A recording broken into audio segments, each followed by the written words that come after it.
Guru Sri Juta Padakamalam Sri Gurum Vaishnavanstam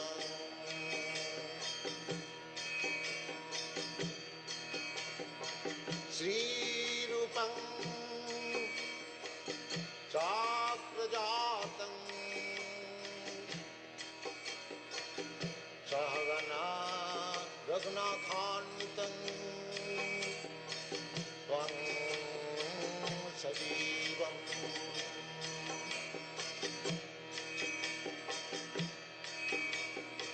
Shadvaitam Savadhutam Parijana Sahitam Krishna Chaitanya Devam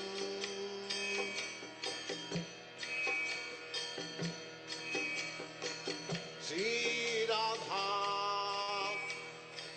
Krishna Padam Sagana Lalita Sri Vishakhanitanstam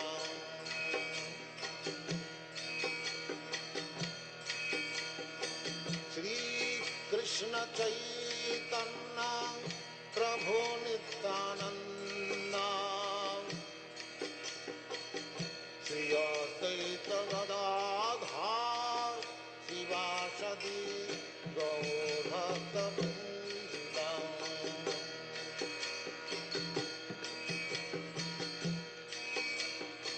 Sri Krishna Chaitanya Prabhu Nityananda Sri Advaita Gadadhar Sivasadi Gaur Bhakta Vrindam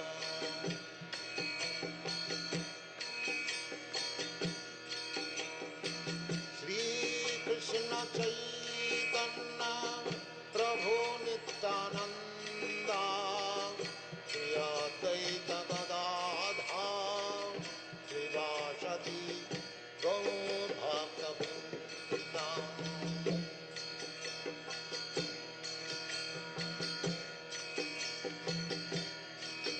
Hare Krishna,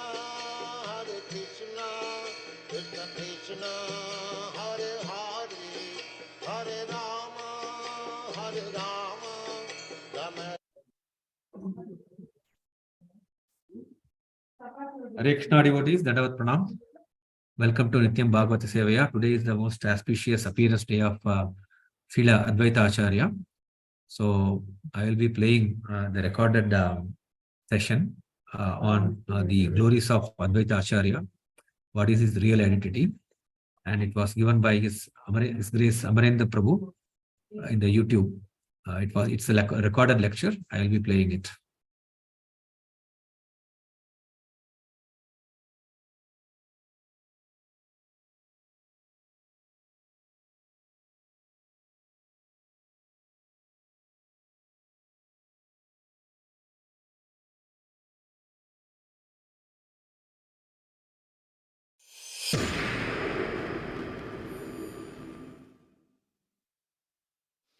Hare Krishna.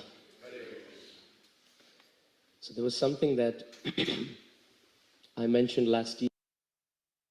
Is the audio clear, Prabhuji? Mataji's? Yes, Prabhu, very clear. Thank you, Prabhu.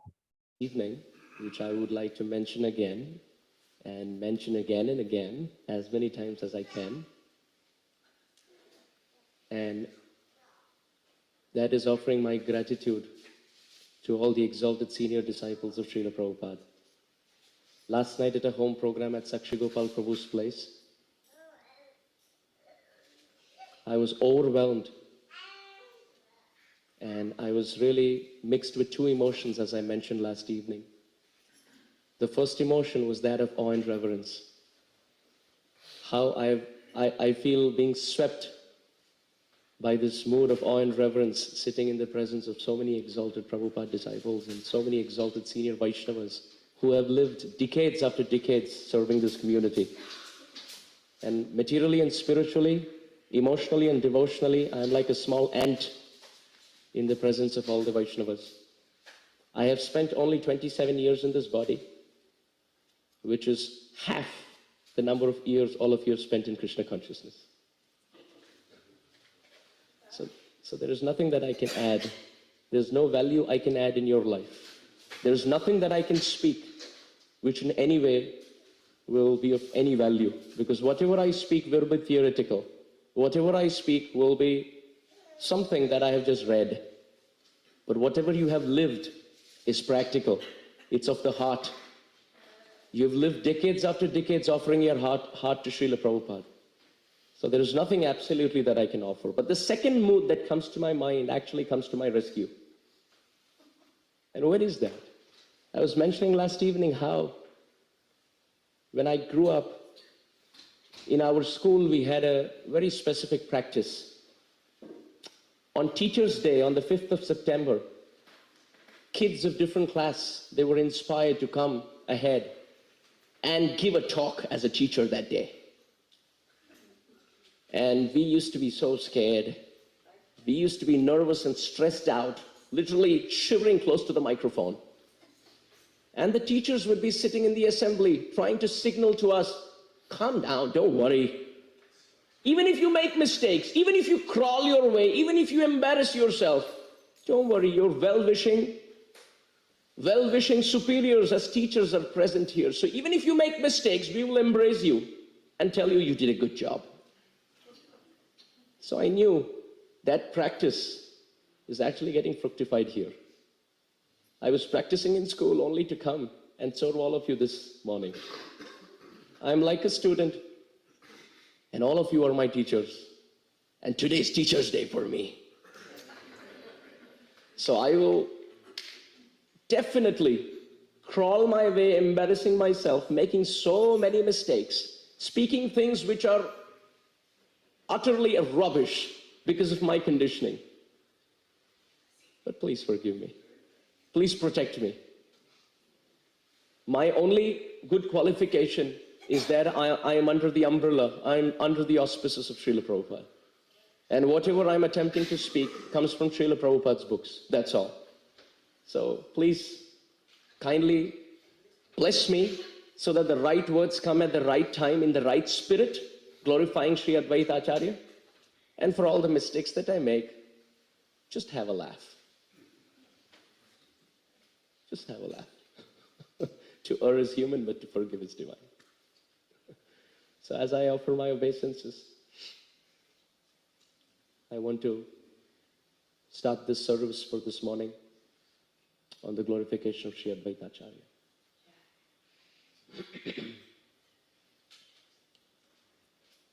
When I come here, I feel as if I'm in Vrindavan with Shri Gaur Nitai, Krishna Balaram and Radhesham. So therefore I made a plan. Today, while describing and glorifying Advaita Acharya, I want to start with someone whom I really love on the altar, and that is Balaram. So I would like to get to the pages of Teachings of Lord Chaitanya, a very beautiful, wonderful book of Srila Prabhupada, where Srila Prabhupada explains Advaita Acharya in line of Balaram. So I would like to start with that. Srila Prabhupada explains that Krishna in Vrindavan is called as Swayam Roop. Swayam Roop means the original form. We know Krishna is the Supreme Lord.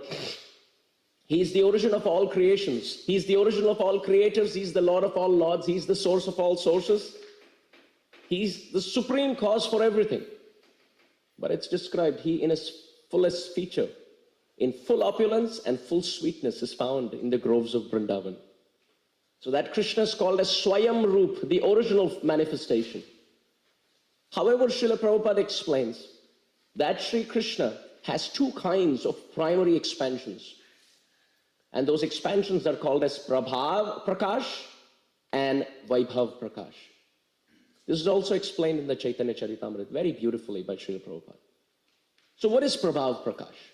Prabhav Prakash is that expansion of Krishna in Vrindavan, where the mood is the same, the form is the same, the expansion is the same, the complexion is the same. Well, then what's the difference? The example Prabhupada gives is that Krishna manifesting in multifarious forms to dance with the gopis of Vrindavan in the Rasa Leela. Every Krishna looks the same. He has two hands, and he has a complexion that of a bluish black rain-filled monsoon cloud. He has a yellow dhoti, which is like the fresh lightning in the sky. He has a peacock feather, which is like the rainbow in the sky. And he has flowers in the flower garland moving back and forth like groups of birds flying in that sky. And the most interesting thing, he has a flute tuck on his waist, which is competing with the gopis of Vrindavan. Because it's interesting, the gopas, they get all day with Krishna. From sunrise to sunset, it's the time with the gopas. And the gopis get all night with Krishna, from sunset to sunrise. So it's a competition. The gopas love the sun and hate the moon. Because as soon as it's moonrise, it's time for them to go home. And the gopis love the moon and hate the sun. So it's interesting. When the sun is rising, the gopis are cursing the sun. And the gopas are blessing the sun. And when the moon is rising, the gopis are blessing the moon. And the gopas are cursing the moon. Because it's the time that they have with Krishna. And it's interesting, this is why the gopas, they go to Chandra Sarovar in Vrindavan and they perform puja to moon, Chandradev. What is the puja for? Oh Chandradev, oh moon god, we are offering our worship to you so that you can appear 1 minute late. Because if you appear 1 minute late, we get an extra minute with the son of Vrindavan, the son of Nanda and Yashoda, Sri Krishna. Now the gopis are getting some transcendental competition. So headed by Srimati Radharani, they go to Surya Kund to bribe the sun god. Can you rise a minute later? So the gopas are bribing the moon and the gopis are bribing the sun. So they get 12 hours each. But there's one very wonderful servant of Sri Hari who gets all 24 hours during the day and during the night, and that is the flute. So therefore, the flute is stuck on the waist, and whether it's with the gopas or with the gopis, whether it's with the cows or with Mother Yashoda, the flute is always there. And in Anand Vrindavan Champu, Kavi Karanapur describes, when Krishna comes from all day performance of his pastimes at Govardhan, he returns home. Mother Yashoda looks at his Gopal and says, Gopal, can I have a kiss on my cheek? As a mother, Krishna says, I'm too tired. And Mother Yashoda curses the flute. She says, this flute is snatching in, drinking all the juice from my Krishna's lips. He's so tired that he has no time to kiss his mother. So this flute is an object of ridicule, transcendental ridicule for all the Brajbasis. But he still is on the waist of Krishna embracing him. Please help me. So it's interesting. In Vrindavan, when Krishna performs such sweet pastimes, headed by the gopis of Vrindavan, he expands in the Rasa Leela and two hands on the flute, very beautifully singing and dancing and playing on the flute, tinkling on his ankle bells. Every form is a two-handed form. Every form is Gopavesh, Venukara, Navakishore, Natavara. The cowherd boy with a flute and a peacock feather. But then what's the difference between the original Krishna and the expansion? Well, the difference is the original dances with Srimati Radharani. And all the expansions dance with the expansions from Srimati Radharani.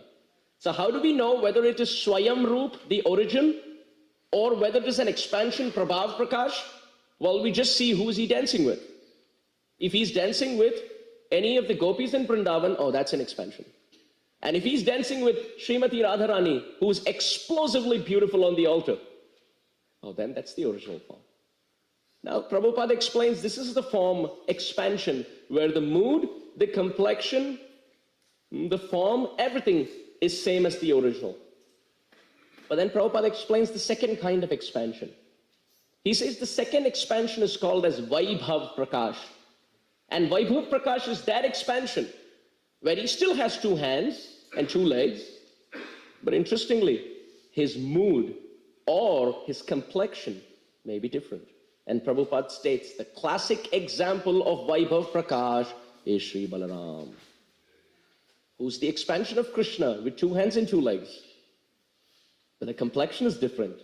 The mood is different. Prabhupada explains what's the difference in the complexion? Krishna has the complexion of a bluish black, freshly formed monsoon rain cloud. So much so that Sripad Madhavendra Puri, the spiritual master of Advaita Acharya, he would look at the rain-filled monsoon cloud and he would be shivering in ecstasy, calling out, Krishna, Krishna, Krishna. And he would fall down to the ground like a rod. And then they had to chant the holy name to revive him and say, that was just a passing rain cloud. And he would get up. I literally saw Krishna. Therefore, Rupa Goswami says, Krishna, what should I call you? Govardhana Prastanavambuvaha Kalinda Kanya Navanila Padmam Vrindavanudara Tamala Shakhi Tapatrayasya Bhivavam Karotu. Rupa Goswami in the Padyavali explains, Krishna, your form is very confusing. When you stand on top of the Govardhan hill, you look like a rain-filled monsoon cloud. And Krishna, when you're swimming in the waters of the Jamuna, you look like a freshly blossomed blue lotus flower. And when you're standing in the forests of Vrindavan with your arms outstretched, you look like a tamal tree. Who are you?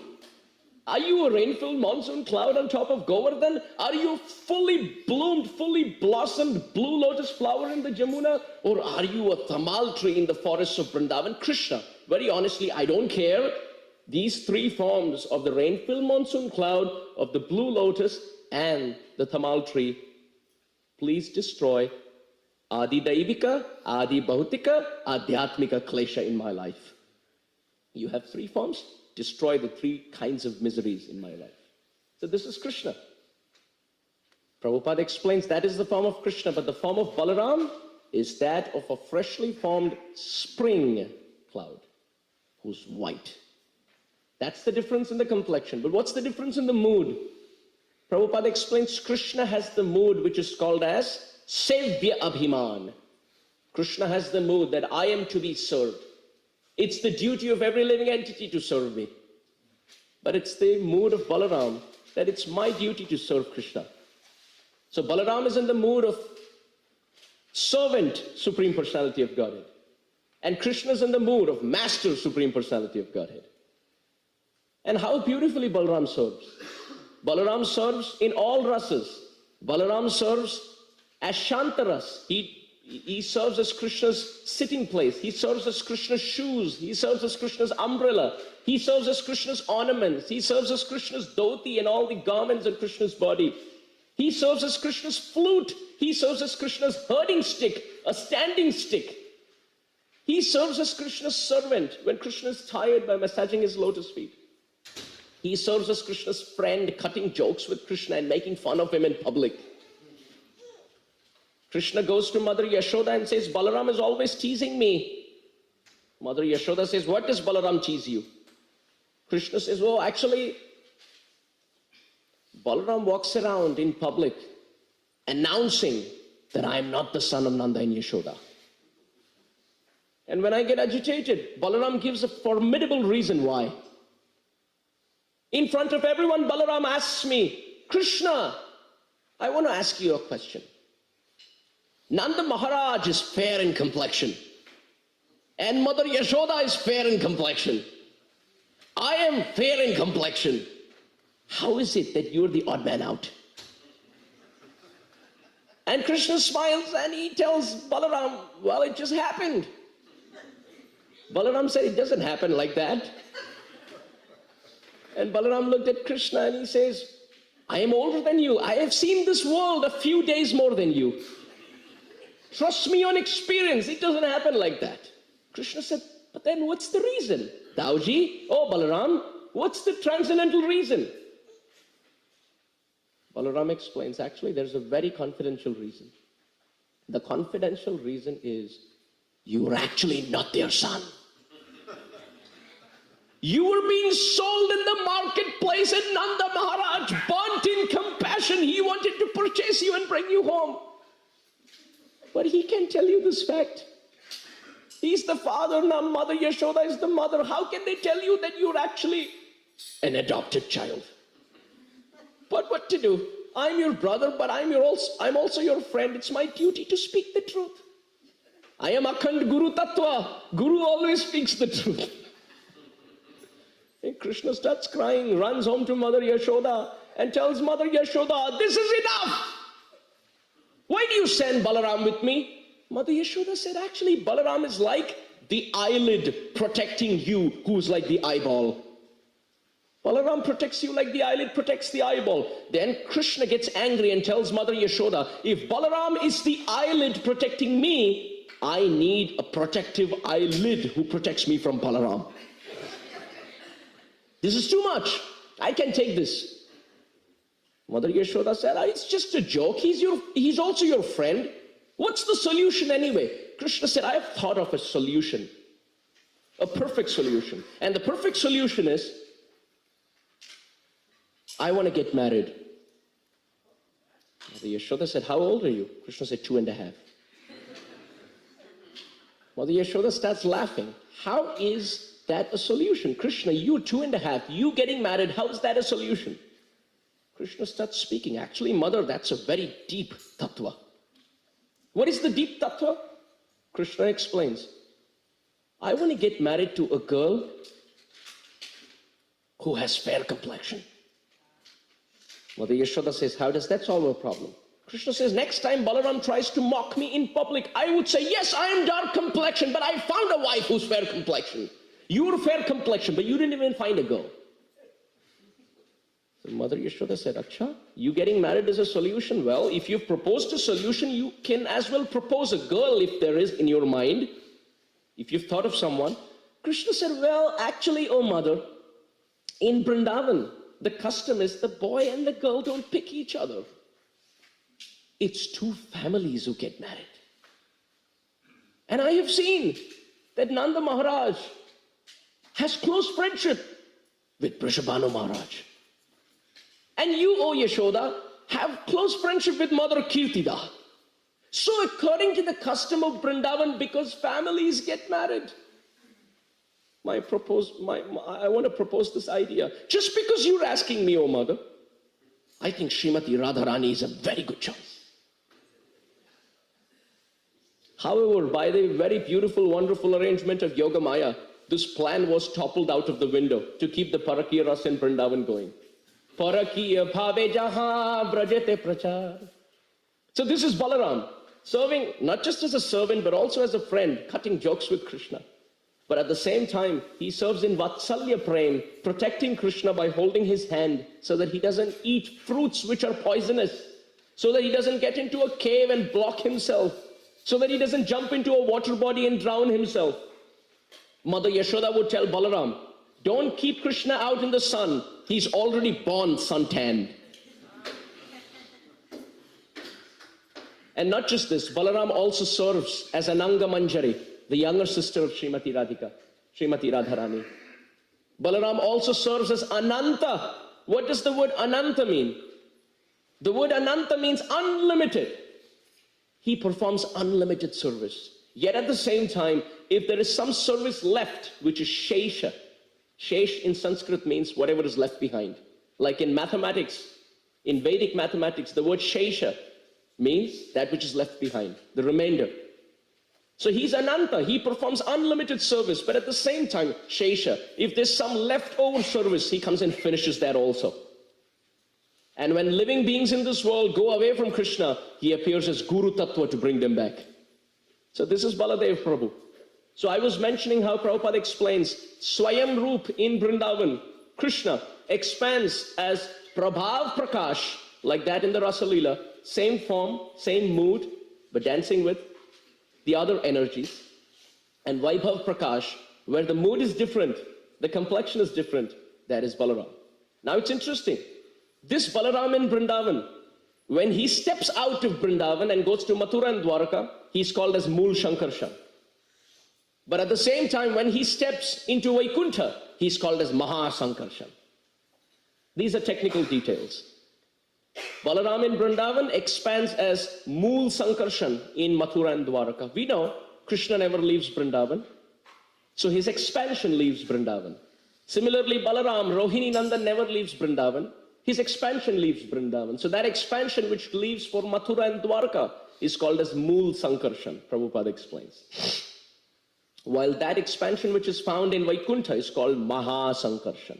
So Krishna in Vrindavan, expanding, first expansion as Balaram, expanding as Mool Sankarshan, expanding as Maha Sankarshan, and from that Maha Sankarshan, the first expansion is called Mahavishnu.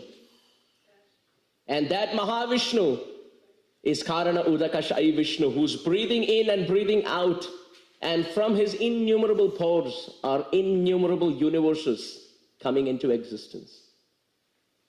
And he has sweat perspiration drops forming into an ocean that he sleeps on. It's called as the Karana ocean. So this Mahavishnu, who's ultimately an expansion from Balaram, who's ultimately an expansion from Krishna in Vrindavan, he creates Prakriti, creates this material world. But to glance on this Prakriti, he expands in another form. And that form is called as Advaita Acharya Prabhu ki!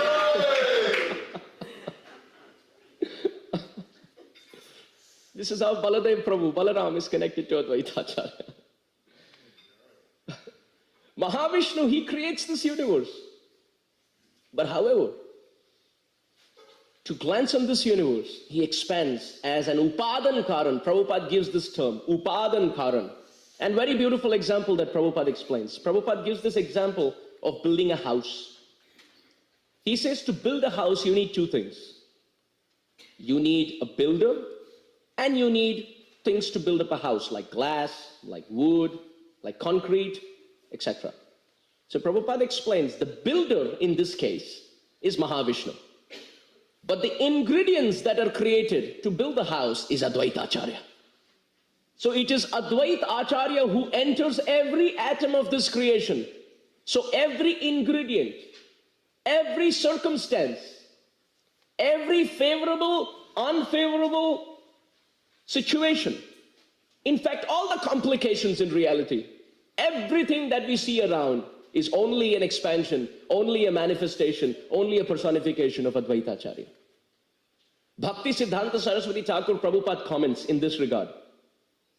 He describes what is true worship of Advaita Acharya. It is not simply offering some words of glorification and some flowers at his lotus feet. Prabhupada Saraswati Thakur explains, seeing situations in life as the mercy of Advaita Acharya, reversals in life with an attitude of gratitude that this is supposed to bring in supreme auspiciousness for me. It could be the most unfavorable thing according to my calculation, but it is actually Advaita Acharya. It is the planning, the auspicious presence of Advaita Acharya, and therefore it is to bring me an inch, a step closer to Krishna. A very classic example that Sripad Ayendra Prabhu in Vrindavan would give. He would give the example of the dog and the bone. He would give this example. What happens when you throw a bone in front of a dog? Yes? What happens when we throw a bone in front of a dog? The dog looks at the bone. And now what happens when you throw a bone in front of a lion? The lion looks not at the bone, looks at the bone, but very quickly looks at the person throwing the bone. Mahaprasade Govinde. By the way, the class is not done so early. Still half an hour to go. So he would look at the person throwing the bone. Sripad Ayendra Prabhu would explain. So dog consciousness and lion consciousness are differentiated, are classified as follows. Situations in life are like bones. They may be smaller bones, they may be bigger bones, they may be wider bones, they may be whiter bones, they may be blackish bones, they may be brownish bones. They're all situations in life. And if we're too absorbed licking the bone, the situation. He did this to me. She said this to me. She entered the temple and didn't even say Hare Krishna to me. I do so much good for her, but she didn't have even the gratitude to look at me and say Hare Krishna. Now I will show her. I will not look at her. I will not greet her Hare Krishna. Well, that's over-analysis of the bone-like situation. But if the person looks at the situation which is like a bone and very quickly looks at the person throwing the bone, which is Advaita Acharya, then that is not dog consciousness, that is lion consciousness. So to see situations in life and to over-analyze them and see people as the doers of that situation is dog mentality. But to very quickly analyze whether it is favorable or unfavorable, it is ultimately auspicious. This is lion consciousness. This is true worship of Advaita Acharya, explains Bhaktisiddhanta Saraswati Thakur. Another classic example. You make a paper mouse with a string attached and you throw it in front of a cat. What do you think the cat does? The cat jumps on the paper mouse and then you move the string and he runs behind the paper mouse. We try doing that in front of a human. You throw a paper mouse in front of a human with a string. He looks at the mouse and immediately, with a frown, he looks at the person doing it. What does that represent? A cat is ready to spend all his time trying to catch the paper mouse, which is like a situation in life.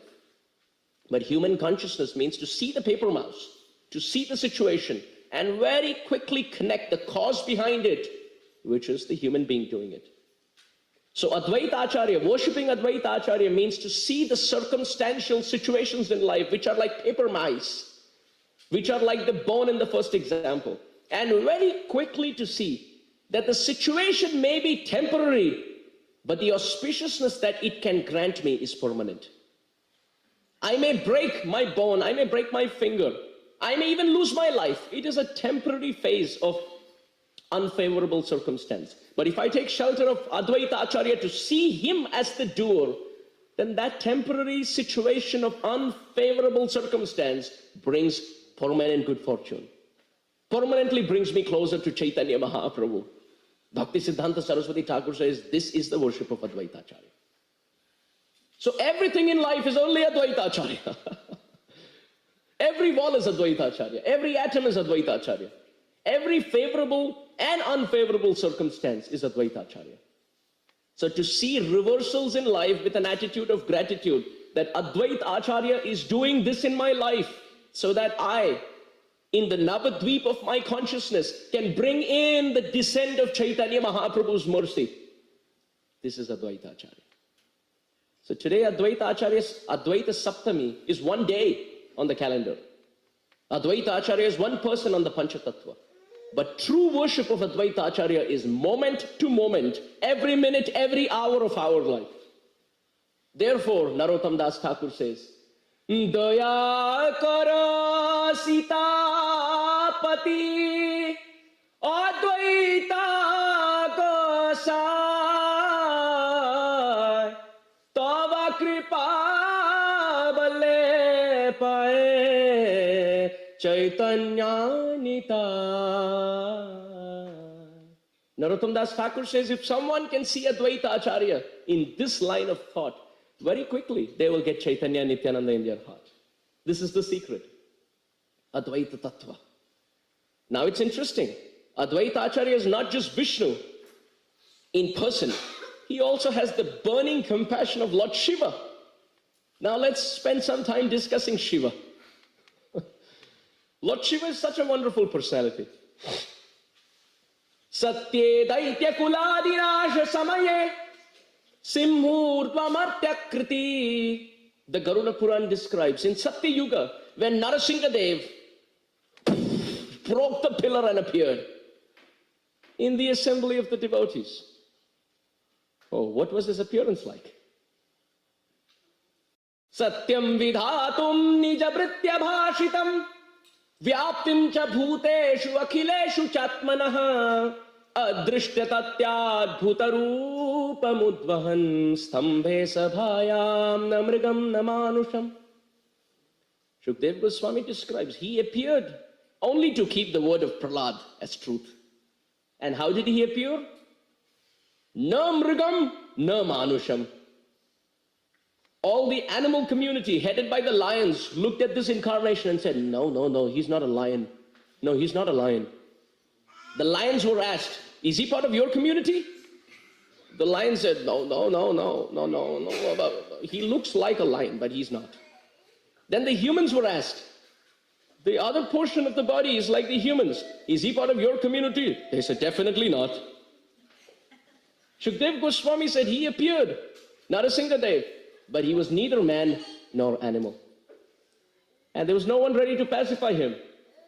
Everyone looked at Brahma, said, Brahma. They nudged him on his belly and said, now you go and pacify him. Brahma said, I cannot. And he tried to hide his face. But it's interesting. If you have one face, you can hide it. Brahma has 4 heads. He tries to hide and he's always looking. So Brahma tried to hide his face. They said, it's your fault. Brahma said, why is it my fault? Well, you're the one who benedicted Hiranyakashipu out of your causeless compassion. Neither man nor animal, neither day nor night, neither inside nor outside, not in the air, nor on the floor, neither hands nor weapons. And the Lord had to actually put in a programming, computer program, an algorithm to work out. Narsingha avatar. So Brahma, it's your duty to go and pacify. Brahma said, no way, I'm not doing. Then Brahma nudged Shiva, because Shiva has 5 heads. He's called Panchanana. And his son, Kartikeya, has 6 heads. He's called a Shanmukha. So Lord Shiva, now you go. And actually it's described in the Bhagavatam, Lord Shiva went and offered prayers. He said, my Lord, why are you so angry? You're as angry as you are at the end of Kali Yuga. But this is just the start of Satya Yuga. Pre-scheduled anger. My Lord, please pacify yourself. And Narsingha was looking. My Lord, you're angry over this insect called Hiranyakashipu? He's like a fly. You already murdered him. You already killed him. It's interesting. Vaishnavism is so amazing. Here is a person, Prahlad, who worships his Supreme Lord, and the Supreme Lord comes and kills his own father, and Prahlad is ready to garland. So basically, for someone who's an outsider, if he comes in, it's a culture shock. You devotees end up garlanding the murder of your father? Prahlad? Lord Shiva pacified Narasimhadev by saying, you already killed Hiranyakashipu. And look at Prahlad, this 5-year-old child is taking shelter. Bhaktebhyo bhakta vatsalaha, my Lord, please give him shelter. Narasimhadev got pacified. So who pacified Narasimhadev and made him very mercifully disposed towards Prahlad? It was Lord Shiva. In the Brihad Bhagavatamrita, Sanatana Goswami explains, when Narada Muni went to Lord Shiva and said, you are the greatest devotee. Shiva said, what kind of a devotee am I? Devotees don't want mukti. They don't want liberation. And I am called Muktinath. I go around giving liberation. He told Narada Muni, remember the story of Vrikasura? The devotee who wanted to have the potency where he could touch anybody's head and his skull would crack to pieces. And then the Supreme Lord had to come and intervene as a Brahmana and trick Vrikasura by having him touch his own skull. Lord Shiva said, I have troubled the Lord so many times. I am the one who gives benedictions to Ravana. And then the Supreme Lord has to come as Ram to vanquish him. And then finally, how am I the greatest devotee? I appear as Adi Shankaracharya. And I start speaking Mayavada, Bhashya Shunila, Hoila Sarvanas. I start distracting people from the Vedas. In my humble opinion, Lord Shiva explained, the greatest devotee is Prahlad, because of this connection in the Brihad Bhagavatamrita. This is Satya Yuga. Now in Treta Yuga, Lord Shiva appears as Hanuman. And imagine sometimes the arati, the lamp goes around and we just kind of touch from the top and we get burnt. Sometimes we hold the lamp for quite some time and it's hot. So we put it on a plate and we take it around. That is heat. And here is Hanuman with his tail burning in fire. and thinking, how can I use this burning tail in the service of my Lord? This is Lord Shiva. And then in Dwapar Yuga, Lord Shiva appears among the gopis as Gopeshwar Mahadev ki Jai. In Vrindavan, he appears in a gopi form. And it's interesting. He became a gopi and he had his face covered with a sari. And the gopis, headed by Lalita and Vishaka, they're all looking around and cutting jokes, and suddenly they see this new gopi in the Rasa Leela. And they look to this gopi. Who are you? What's your name? Who's your husband? Which village do you come from? Who are your parents? Now Lord Shiva has no answers to any of these questions. Well, I am Gopeshwar Mahadev. And Lalita Devi looked into the database of gopis in Vrindavan and said, data not found. Loading, please wait. And then Krishna came into the Rasa arena, neglected all the gopis and put his hand around the shoulder of this new gopi and walked around. Now Lalita Vishaka, they're burning in transcendental anger. And they look at Krishna and they say, who is this gopi? Krishna says, this is not gopi. Pulled up the cloth which was covering the face. This is a gopi with 3 eyes. This is not gopi, this is Gopeshwar, Gopeshwar Mahadev ki. So he's so dear to dance in the Rasa Leela. He is ready to become a gopi. And not just that, the gopis of Vrindavan were a little fried up with his presence. So Krishna said, no problem, you are outstanding, therefore please stand out. You are outstanding, so please stand out. I'll give you a drum and you please play the drum and keep the beat to the Rasa Leela. So Lord Shiva in Dwapar Yuga keeps the beat to the Rasa Leela. And not just that, he becomes a very naughty boy. When he sees Krishna frolicking with his friends, Ittam satam brahma sukhanubhutya dasyam gatanam paradaivatena maya shritanam naradarakena sakham vijaru krita punya punja. Canto 10, chapter 12, text 7, 8, 9, 10, 11, Bhagavatam. When the Gopas, friends of Krishna, were dancing and playing the flute and the buffalo horns and the bugles and trying to dance like the peacock and sing like the cuckoo, Lord Shiva thought, this is exciting. Forget about Gopeshwar. I want to become a Gopa. And he expands in a Gopa form, and Krishna includes him. And not just that, it's interesting. When Krishna appeared and he lived in Nandagram, Lord Shiva came to take darshan. Mother Yashoda saw, here is a person with a garland of skulls around his neck, with dead man crematorium ashes all over his body, with a crescent moon on the top of his head, with Ganga, the currents of Ganga on his head, with dreadlocks, and to add more spice to the story, live snakes around his neck, with a trishul, a trident, and he's wearing a tiger skin. And sometimes he's so ecstatic, he's dancing naked. Mother Yashoda said, what is this? Who? And his associates are all ghosts. Because Lord Shiva has a very interesting preaching program. Very, very interesting. Vaishnavas have a lot of compassion. You see, His Holiness Chandramouli Maharaj wrote a book on the holy jail, about jail preaching in America, freedom within captivity. So this is the heart of a Vaishnava. They want to go to places where people are really crying. Chandramouli Maharaj writes in that book, the best thing about jail preaching, you don't have to make any advertisement. The audience is fixed. They're all people living in the jail. So Lord Shiva has a fantastic preaching program. He preaches in the crematorium to all the ghosts. So they love him. He's their bhakta leader. So Lord Shiva comes to Nandagram with all the ghosts. And here is Mother Yashoda. Shivers down her spine. Her little baby Gopal is in the cradle. And here's a big army of ghosts, headed by Shiva. Boom, boom, boom, boom, boom, boom. And all the Rakshasas are singing their own transcendental songs. Mother Yashoda said, no, out. No entrance here. As soon as she said that, baby Gopal started crying. Mother Yashoda came in. What happened? He's continuously crying. He is given different kinds of toys, different songs are sung, even the holy name is sung, but he wouldn't get pacified. Because there's Vaishnava Aparadh here. Bahu janma kari yadi shravana kirtan, tabuta na paye Krishna pade premadhan. Even if we chant for millions of lifetimes, if there's Vaishnava Aparadh, there's no fructification. So Mother Yashoda was thinking, what's wrong?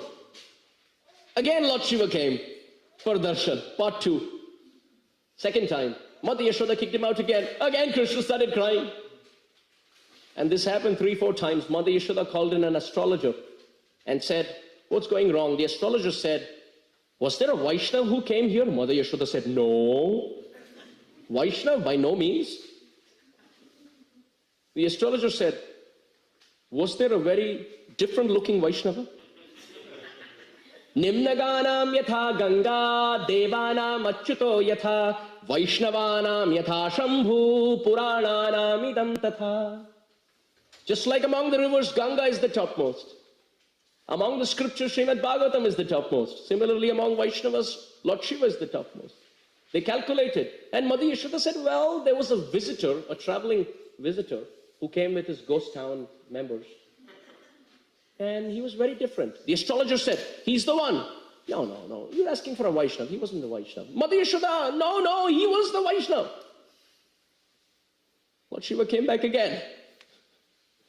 And as he was climbing up the hill, Krishna started beaming and smiling. Mother Yashoda said, oh, you wanted to take darshan, please come. And as soon as he entered the room, Krishna started hitting his feet in the cradle with excitement as soon as he saw Lord Shiva. This is the love that Krishna has for Lord Shiva. And then Mother Yashoda said, I've committed Vaishnava Aparadh. How can I get forgiveness? What is my atonement? Lord Shiva said, I will live here as Nandishwar Mahadev. And daily as you perform Abhishek of Krishna, the Charanamrit and the Mahaprasadam plate should first come to me. Then I will forgive you. This is why wherever the Supreme Lord is present, Lord Shiva is present there. In Vrindavan, he is called as Gopeshwar Mahadev. In Nandagram, he is called as Nandishwar Mahadev, Icheshwar Mahadev, Aseshwar Mahadev. At Govardhan, he is called as Chakaleshwar Mahadev.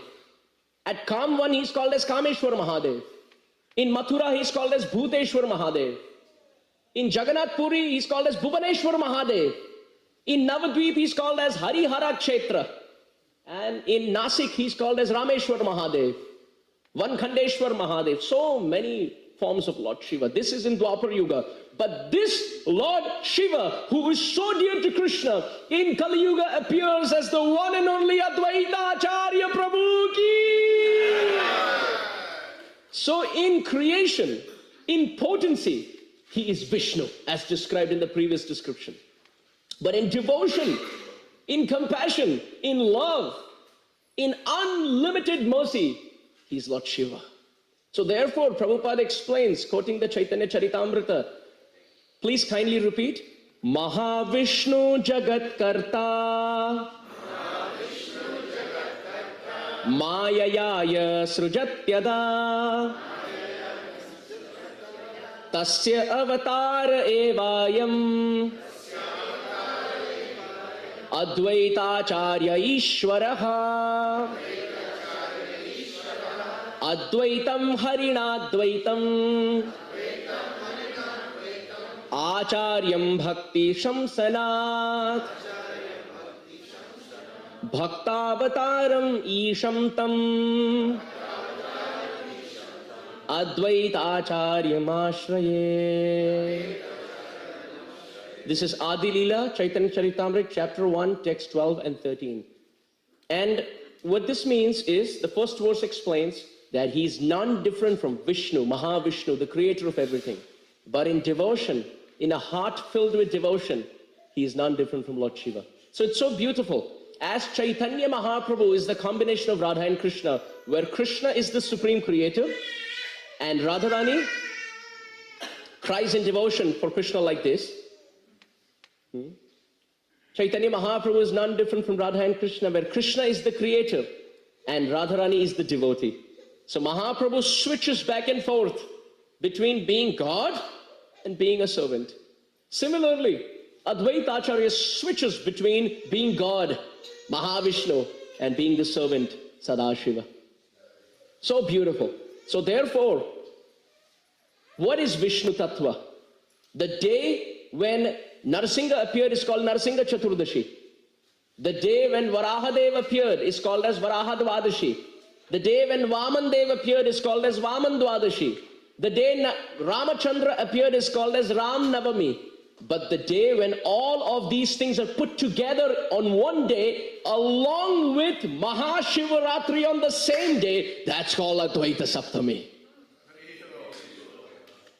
So today's day is so power potent. It is not just the glorification of Lord Shiva, but it is also the glorification of Vishnu.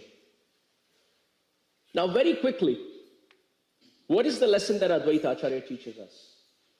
It is so interesting. When Advaita Acharya lost his parents and he was walking through different places, he came through a place called Mithila, which is the hometown of Mother Sita.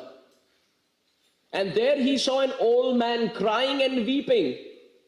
What was he crying and weeping? He cried, this place, this material world is like a hot blazing desert, and there's not a single drop of water for the living beings. Who was this poet? He was none other than Vidyapati, whom Chaitanya Mahaprabhu would listen to, whose poetry soothed Chaitanya Mahaprabhu's heart in the Gambhira.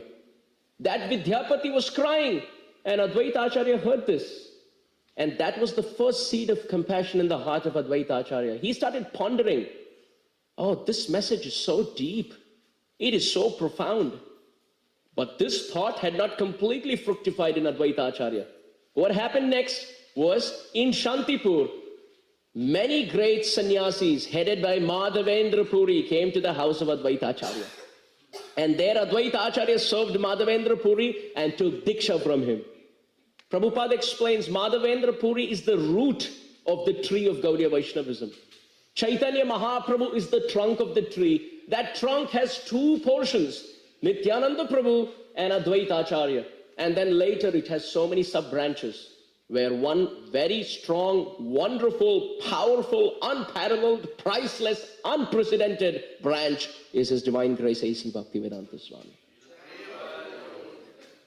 Srila Prabhupada has spread the glories of Chaitanya Mahaprabhu like none other. So therefore, the first seed of compassion in the heart of Advaita Acharya was sown by Vidyapati. But then it was fructifying by taking Diksha from Madhavendra Puri. And later, when Advaita Acharya came to Navadvip, he saw in Navadvip, it was a pathetic state. Everyone was practicing devotion, but there was no pure devotion. They were using money to get their dogs married. That's how they were using money. Oh, this is my dog, this is your dog. Let's have a Vedic sacrifice to get your dogs married. Advaita Acharya was thinking, what is going on in Navadvip? People are studying Shastra to debate on Vyakarana, grammar, Nyaya, logic, Sankhya, analytical approach. Karamamimamsa, people are debating on all these things, but they have forgotten the root of everything, which is Krishna. And then he called out. How did he call out? Tulasi dalamatrena jalasya chulukena va vikrinite swatmanam bhaktebhyo bhaktavatsalaha. He took tulsi leaves with Ganga water and offered it to Shaligram Srila.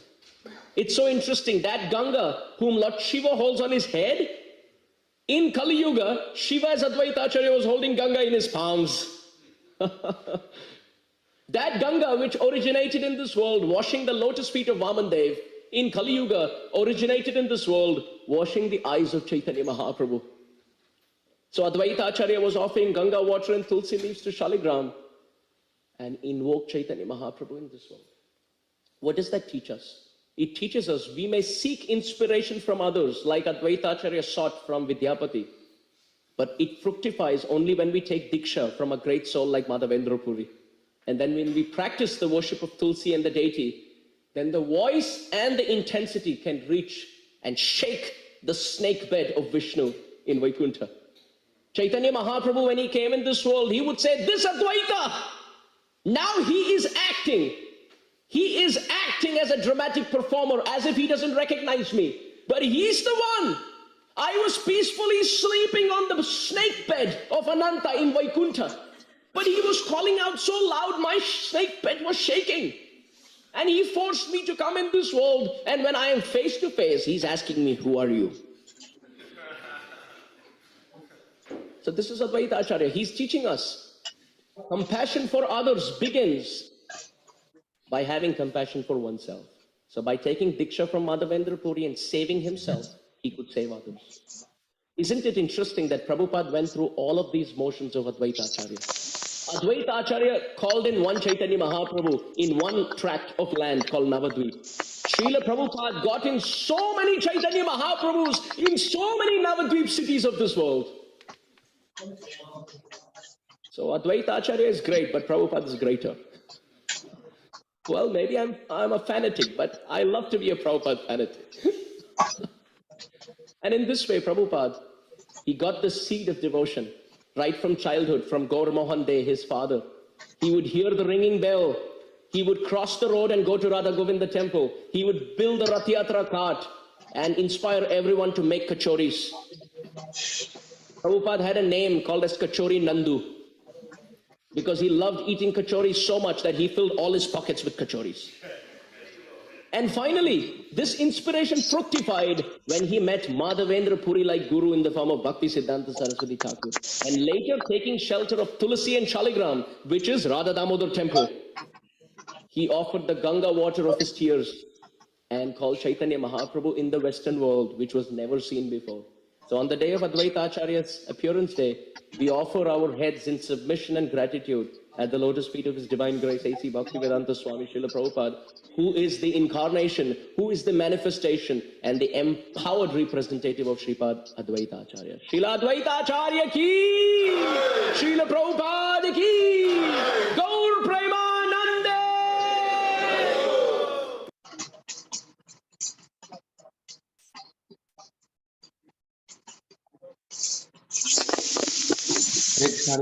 Thank you, Amarendra, for wonderful class, and everybody has briefly explained what is the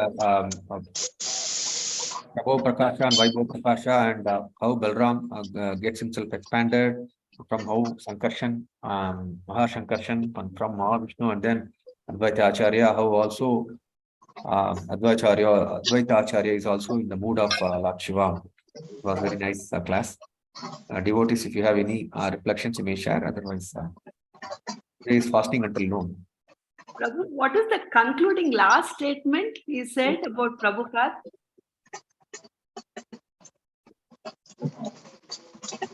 Concluding statement about Prabhupada, Mataji. Yes, Prabhu. He said, I think there are trees, like Madhavendra Puri is the root. Then he said about the trunk, and then two main branches. One is Nityananda Prabhu, other one is Advaita Acharya. And from there are so many branches. Among that, the most brilliant and prominent one is Prabhupada movement. That I hear, Mataji. You are referring to that? That towards the end, is Prabhupada Advaita Acharya or something like that, he said, Prabhu? No, Mataji, I didn't hear like that. I didn't.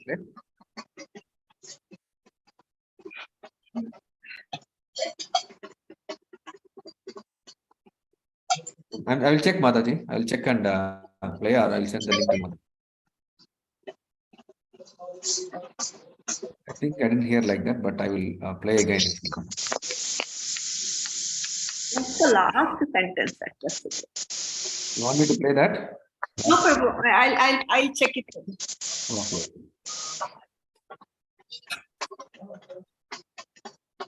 Thank you, devotees. Hare Krishna, that was Pranam. We will meet again tomorrow in the Sunday feast at 8:30 in the temple. Hare Krishna. We will end the class with Vaishnava Pranam. Vancha kalpatarubhyasya kripa sindho vivevacha. Patita nama pavanebhyo Vaishnavebhyo namo namaha. Granthara Srimad Bhagavatam ki jai. Srila Prabhupada ki jai. Advaita